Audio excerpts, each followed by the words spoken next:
Chapitre 1. Au commencement, Dieu créa le ciel et la terre. La terre était informe et vide, les ténèbres couvraient l'abîme, et l'Esprit de Dieu se mouvait au-dessus des eaux. Dieu dit, « Que la lumière soit », et la lumière fut. Et Dieu vit que la lumière était bonne, et Dieu sépara la lumière et les ténèbres. Dieu appela la lumière jour, et les ténèbres nuit. Et il y eut un soir, et il y eut un matin, ce fut le premier jour. Dieu dit, qu'il y ait un firmament entre les eaux, et qu'il sépare les eaux d'avec les eaux. Et Dieu fit le firmament, et il sépara les eaux qui sont au-dessous du firmament d'avec les eaux qui sont au-dessus du firmament. Et cela fut ainsi. Dieu appela le firmament ciel. Et il y eut un soir, et il y eut un matin, ce fut le second jour. Dieu dit, que les eaux qui sont au-dessous du ciel se rassemblent en un seul lieu, et que le sec paraisse. Et cela fut ainsi. Dieu appela le sec terre, et il appela mer l'amas des eaux. Et Dieu vit que cela était bon. Puis Dieu dit, que la terre fasse pousser du gazon, des herbes portant semence, des arbres à fruits produisant, selon leur espèce du fruit ayant en soi sa semence, sur la terre. Et cela fut ainsi.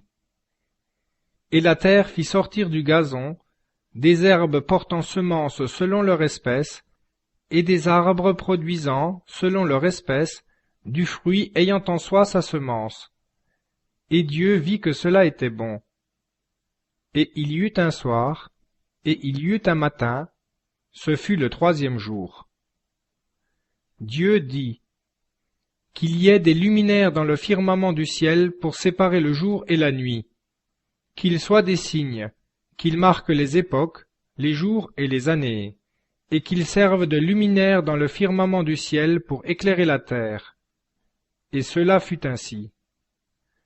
Dieu fit les deux grands luminaires, le plus grand luminaire pour présider au jour, le plus petit luminaire pour présider à la nuit. Il fit aussi les étoiles.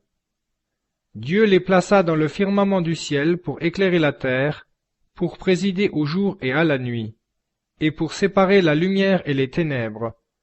Et Dieu vit que cela était bon.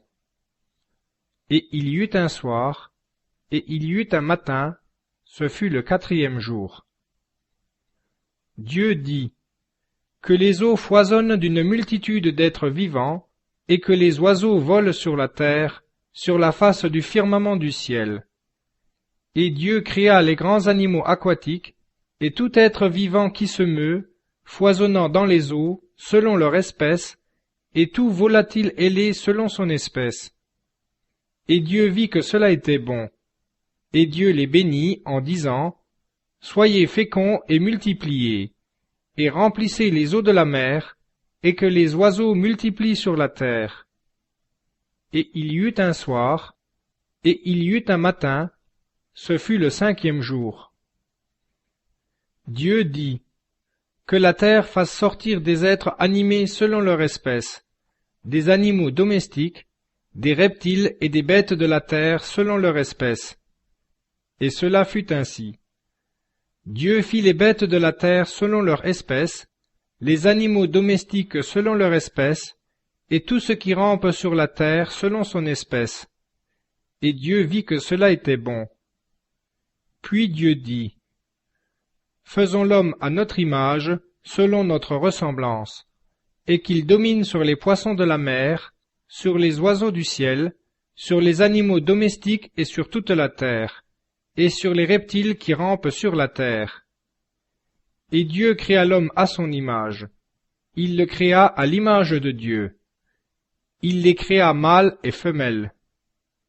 Et Dieu les bénit, et il leur dit, « Soyez féconds, multipliez, remplissez la terre et soumettez-la, et dominez sur les poissons de la mer, sur les oiseaux du ciel, et sur tout animal qui se meut sur la terre. » Et Dieu dit, « Voici que je vous donne toute herbe portant semence à la surface de toute la terre, et tout arbre qui porte un fruit d'arbre ayant semence, ce sera pour votre nourriture. Et à tout animal de la terre, et à tout oiseau du ciel, et à tout ce qui se meut sur la terre, ayant en soi un souffle de vie, je donne toute herbe verte pour nourriture. Et cela fut ainsi. Et Dieu vit tout ce qu'il avait fait, et voici cela était très bon. Et il y eut un soir, et il y eut un matin, ce fut le 6e jour. Chapitre 2. Ainsi furent achevés le ciel et la terre, et toute leur armée. Et Dieu eut achevé le 7e jour son œuvre qu'il avait faite, et il se reposa le 7e jour de toute son œuvre qu'il avait faite. Et Dieu bénit le 7e jour et le sanctifia, parce qu'en ce jour-là, il s'était reposé de toute l'œuvre qu'il avait créée en la faisant. Voici l'histoire du ciel et de la terre quand ils furent créés, lorsque le Seigneur Dieu eut fait une terre et un ciel. Il n'y avait encore sur la terre aucun arbrisseau des champs, et aucune herbe des champs n'avait encore germé, car le Seigneur Dieu n'avait pas fait pleuvoir sur la terre, et il n'y avait pas d'homme pour cultiver le sol.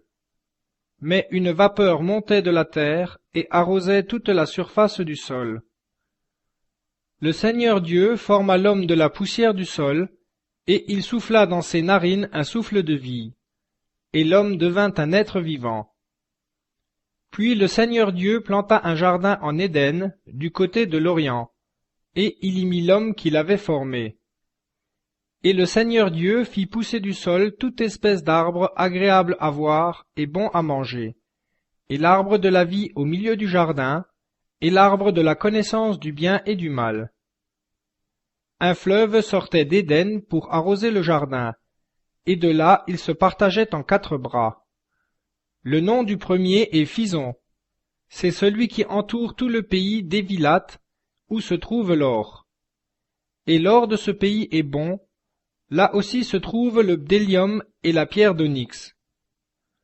Le nom du second fleuve est Géon. C'est celui qui entoure toute la terre de Couche. Le nom du troisième est le Tigre. C'est celui qui coule à l'orient d'Assur. Le 4e fleuve est l'Euphrate.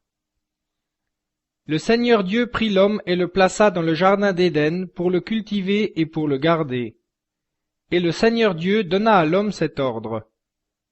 Tu peux manger de tous les arbres du jardin, mais tu ne mangeras pas de l'arbre de la connaissance du bien et du mal, car le jour où tu en mangeras, tu mourras certainement. Le Seigneur Dieu dit, Il n'est pas bon que l'homme soit seul, je lui ferai une aide semblable à lui. Et le Seigneur Dieu, qui avait formé du sol tous les animaux des champs et tous les oiseaux du ciel, les fit venir vers l'homme pour voir comment il les appellerait, et pour que tout être vivant portât le nom que lui donnerait l'homme. Et l'homme donna des noms à tous les animaux domestiques, aux oiseaux du ciel et à tous les animaux des champs. Mais il ne trouva pas pour l'homme une aide semblable à lui. Alors le Seigneur Dieu fit tomber un profond sommeil sur l'homme, qui s'endormit. Et il prit une de ses côtes et referma la chair à sa place. De la côte qu'il avait prise de l'homme, le Seigneur Dieu forma une femme, et il l'amena à l'homme. Et l'homme dit, Celle-ci, cette fois, est os de mes os et chair de ma chair. Celle-ci sera appelée femme, parce qu'elle a été prise de l'homme. C'est pourquoi l'homme quittera son père et sa mère, et s'attachera à sa femme, et ils deviendront une seule chair. Ils étaient nus tous les deux, l'homme et sa femme, sans en avoir honte. Chapitre 3. Le serpent était le plus rusé de tous les animaux des champs que le Seigneur Dieu ait fait. Il dit à la femme, Est-ce que Dieu aurait dit, Vous ne mangerez pas de tout arbre du jardin? La femme répondit au serpent, Nous mangeons du fruit des arbres du jardin, mais du fruit de l'arbre qui est au milieu du jardin, Dieu a dit, Vous n'en mangerez point et vous n'y toucherez point, de peur que vous ne mouriez. Le serpent dit à la femme: Non, vous ne mourrez point. Mais Dieu sait que, le jour où vous en mangerez, vos yeux s'ouvriront et vous serez comme Dieu, connaissant le bien et le mal. La femme vit que le fruit de l'arbre était bon à manger, agréable à la vue et désirable pour acquérir l'intelligence. Elle prit de son fruit et en mangea. Elle en donna aussi à son mari qui était avec elle, et il en mangea. Leurs yeux à tous deux s'ouvrirent, et ils connurent qu'ils étaient nus. Et, ayant cousu des feuilles de figuier, ils s'en firent des ceintures. Alors ils entendirent la voix du Seigneur Dieu passant dans le jardin à la brise du jour. Et l'homme et sa femme se cachèrent de devant le Seigneur Dieu au milieu des arbres du jardin. Mais le Seigneur Dieu appela l'homme et lui dit: Où es-tu? Il répondit: J'ai entendu ta voix dans le jardin, et j'ai eu peur, car je suis nu, et je me suis caché. Et le Seigneur Dieu dit: Qui t'a appris que tu es nu? Est-ce que tu as mangé de l'arbre dont je t'avais défendu de manger? L'homme répondit: La femme que vous avez mise avec moi m'a donné du fruit de l'arbre, et j'en ai mangé. Le Seigneur Dieu dit à la femme: Pourquoi as-tu fait cela? La femme répondit: Le serpent m'a trompée, et j'en ai mangé. Le Seigneur Dieu dit au serpent: Parce que tu as fait cela, tu es maudit entre tous les animaux domestiques et toutes les bêtes des champs. Tu marcheras sur ton ventre, et tu mangeras la poussière tous les jours de ta vie. Et je mettrai une inimitié entre toi et la femme, entre ta postérité et sa postérité. Celle-ci te meurtrira à la tête, et tu la meurtriras au talon. À la femme il dit: Je multiplierai tes souffrances, et spécialement celles de ta grossesse. Tu enfanteras des fils dans la douleur. Ton désir se portera vers ton mari, et il dominera sur toi. Il dit à l'homme: Parce que tu as écouté la voix de ta femme, et que tu as mangé de l'arbre au sujet duquel je t'avais donné cet ordre, tu n'en mangeras pas, le sol est maudit à cause de toi. C'est par un travail pénible que tu en tireras ta nourriture tous les jours de ta vie. Il te produira des épines et des chardons, et tu mangeras l'herbe des champs. C'est à la sueur de ton visage que tu mangeras du pain, jusqu'à ce que tu retournes à la terre, parce que c'est d'elle que tu as été pris. Car tu es poussière, et tu retourneras en poussière. Adam donna à sa femme le nom d'Ève, parce qu'elle a été la mère de tous les vivants. Le Seigneur Dieu fit à Adam et à sa femme des tuniques de peau et les en revêtit. Et le Seigneur Dieu dit: Voici que l'homme est devenu comme l'un de nous, pour la connaissance du bien et du mal. Maintenant, qu'il n'avance pas sa main, qu'il ne prenne pas aussi de l'arbre de vie, pour en manger et vivre éternellement. Et le Seigneur Dieu le fit sortir du jardin d'Éden, pour qu'il cultivât la terre d'où il avait été pris. Et il chassa l'homme, et il mit à l'orient du jardin d'Éden les chérubins et la flamme de l'épée tournoyante, pour garder le chemin de l'arbre de vie. Chapitre 4. Adam